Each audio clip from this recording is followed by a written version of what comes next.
नमस्कार. नागपंचमीच्या मंगलमय शुभेच्छा. नागपंचमीच्या निमित्त नैवेद्यासाठी उकडीचे मोदक करायचे होते. उकड तर छानपैकी काढून घेतली. आता म्हटलं ह्याच उकडीतनं मोदकाच्या बरोबर आणखीन 2 प्रकार करूया. हे बघा, हे शेवया जशा काढल्यात आपण इडियप्पम करतो ना, पण त्या बारीक होल असलेल्या जाळीतनं आपण करतो. ही थोडीशी मी मोठी वापरली आणि म्हटलं तसे इडियप्पमसारखं केलेलं आहे आणि त्याच्यामध्ये मी आपलं नारळाचं पुरण घातलेलं आहे. म्हटलं जाळीदार असं पातोळी होईल.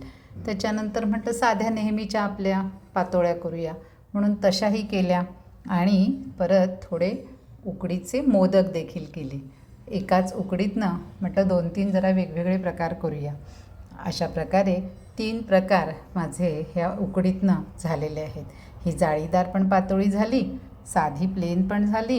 ही बघा, इथे साधी प्लेन करते आहे आणि उकडीचे मोदक देखील झाले. जाळीदार आपण जेव्हा पातोळी करायची असेल ना, तर बारीकच होल असलेली ती चकती लावायची. माझ्याकडनं जरा थोडीशी जाड होल असलेली, मोठे होल असलेली लावली गेली. ठीक आहे, म्हटलं जरा वेगळं. आणि उकडीचे मोदक तर आपण नेहमी अशा बोटानेच कळ्या करून मोदक तयार करतो. पण आपला हा भाताचा मूद आपण वाढतो ना नैवेद्याच्या पानात, त्याचा जो हा चमचा मूद आहे ही, तर ती मी घेतली. म्हटलं ह्याच्यामध्ये घालून पाहूया.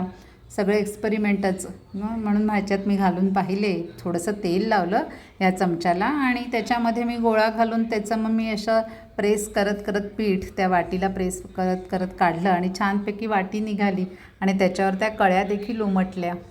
खूप छान आणि इतके पटापट झाले ना, खूप लगेचच झाले. मलाही कळलं नाही तर आपल्याला थोडासा वेळ जातो, म्हणजे आपण नेहमी करत नाही त्यामुळे वेळ जातो आपल्याला कळ्या पाडताना.